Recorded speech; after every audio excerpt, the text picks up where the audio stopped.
Bonjour, bienvenue dans cette vidéo, les techniques de vente. Nous allons aborder les ressorts de l'influence, notamment lors d'une vente. Le cas proposé ici était une vente, donc un couple se rendait dans un magasin de laiterie. Ils se rendaient pour retirer leur cadeau auquel ils avaient droit. Ils avaient reçu un courrier leur disant qu'ils avaient droit à un cadeau. Le vendeur va s'occuper de ses clients, il va utiliser différents procédés d'influence pour les amener à l'achat. Donc nous allons étudier lors de cette correction les procédés d'influence. Première question, relever les procédés d'influence du vendeur. Le vendeur sortant un papier et un stylo de sa pochette. Ah oui, félicitations, vous faites partie des heureux gagnants du concours organisé pour l'ouverture du magasin. Je vais vous chercher vos lots. Ici, le procédé d'influence qui est utilisé, il joue sur l'émotion. Vous êtes privilégié, vous êtes bien heureux parce que vous êtes des gagnants. Et ici, donc, l'émotion, bien sûr, est favorable et permet donc une ouverture favorable auprès des clients, une communication beaucoup plus facile puisqu'il joue sur l'émotion. Mais évidemment, ce que ressentent les clients, c'est qu'ils sont contents, c'est qu'ils se sentent privilégiés. Deuxième, heureux gagnant du concours organisé pour l'ouverture du magasin. Je vais vous chercher vos lots. Pendant ce temps, je vous propose de faire le tour du magasin et de remplir ce petit questionnaire. Deuxième procédé d'influence, les clients n'étaient venus que pour leur cadeau. Ils n'étaient pas venus pour visiter le magasin. Mais pendant ce temps que le vendeur va chercher le lot, pour patienter, il leur propose de visiter le magasin. Bien évidemment, cette visite a pour but qu'ils remarquent et qu'ils voient les produits du magasin. Donc il les incite à une visite qui n'était pas prévue. Troisième, le vendeur reprenant le questionnaire. Donc il a posé des questions aux clients sur l'utilisation qu'ils avaient de leur matelas, comment ils dormaient, etc. Et il leur dit: mais ce n'est pas un matelas comme les autres. Votre mari bouge-t-il la nuit? Ici, le procédé d'influence qui est utilisé, il démontre que son produit n'est pas le même que les autres produits, qu'il est exceptionnel, donc il n'est pas comparable. Bien évidemment, la question « Votre mari bouge-t-il la nuit ?» appelle une réponse. Et la réponse de la femme, c'est « Oh oui, cela me réveille même plusieurs fois ». Donc on sent bien qu'il y a évidemment une gêne de cette personne et cette gêne va être utilisée par le vendeur puisqu'ici il remarque déjà un premier problème et qu'il va montrer que son produit va répondre aux problèmes de ses clients.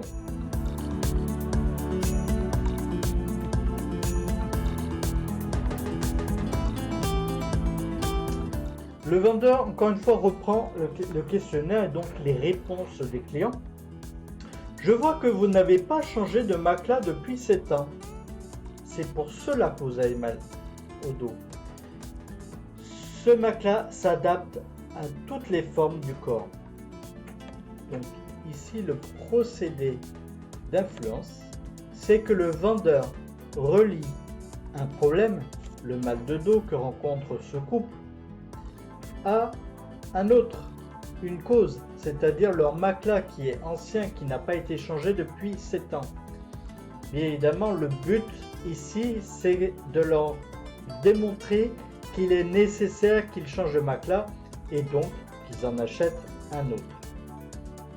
Ils relient donc leurs problèmes à leurs besoins.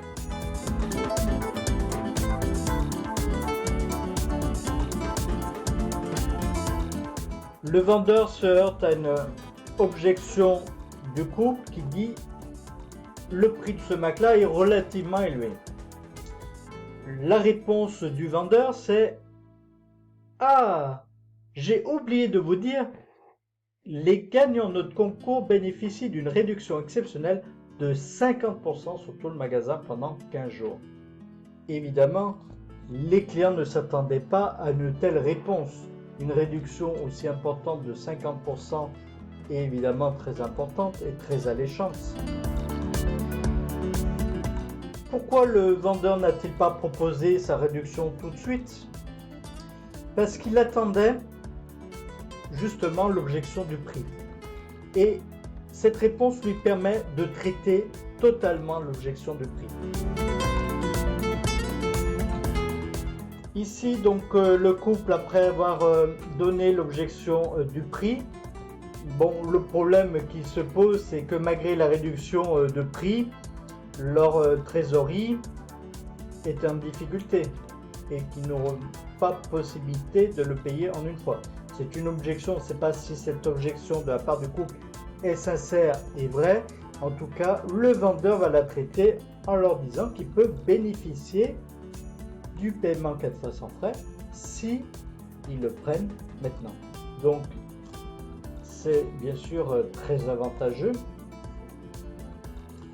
Et ici, il propose immédiatement un contre-argument donc au problème de financement.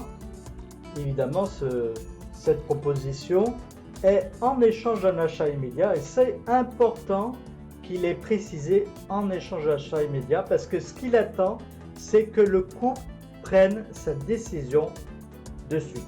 C'est très important au niveau de l'influence parce que si il est laissé réfléchir à ce moment-là, il y aurait l'influence serait beaucoup moindre sur le couple et évidemment il pourrait changer d'avis, il pourrait comparer avec d'autres marques, d'autres magasins. Donc ici l'influence consiste à ce qu'il décide maintenant.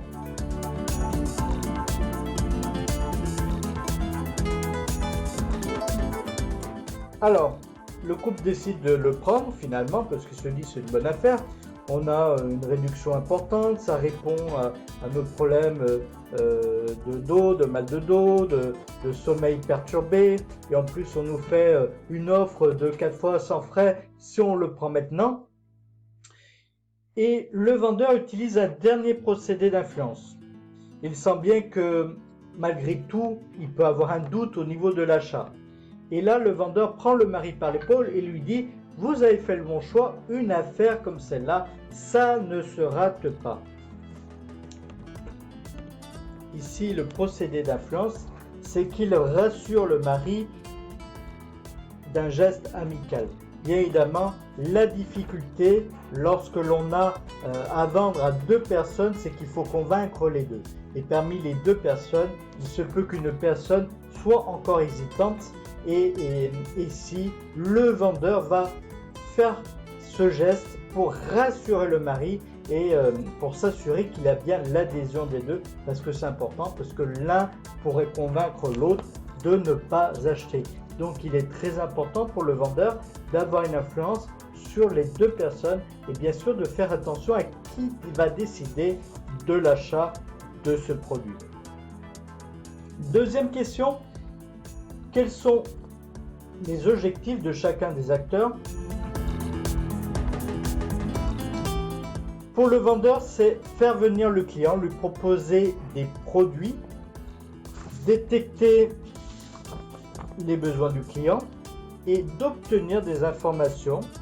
Donc c'est pour ça qu'il a proposé de remplir un questionnaire. Le but, c'est de savoir réellement les besoins, réellement comment se situe ce couple par rapport à l'achat d'un matelas.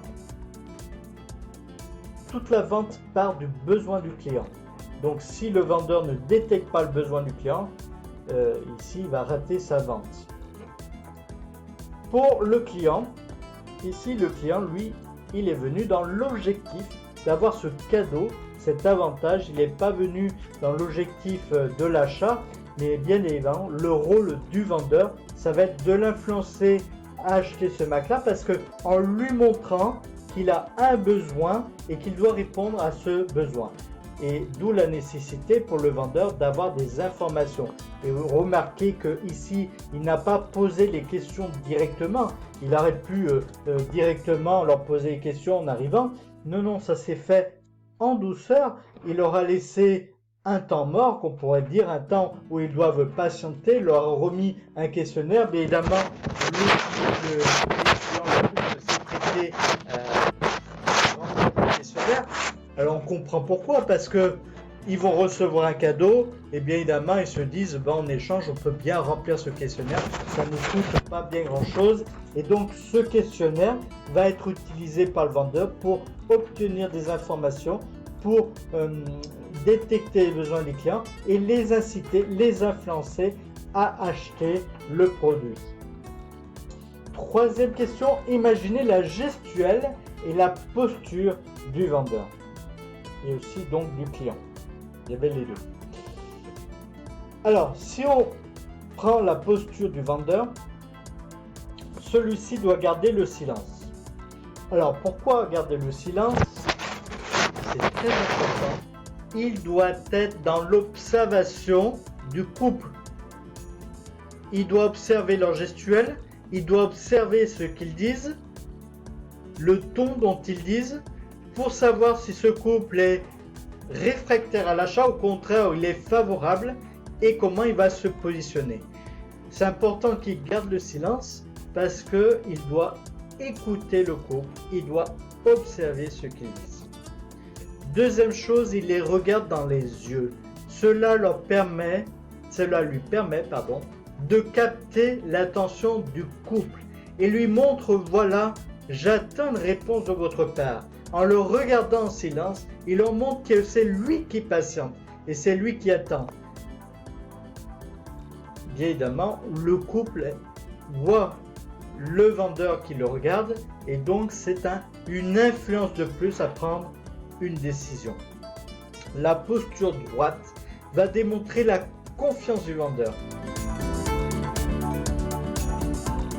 Si on s'intéresse au client maintenant, donc si c'est un couple, ils vont se regarder l'un et l'autre pour savoir quelle décision on va prendre, pour savoir comment réagir l'autre, puisque évidemment l'un va influencer l'autre.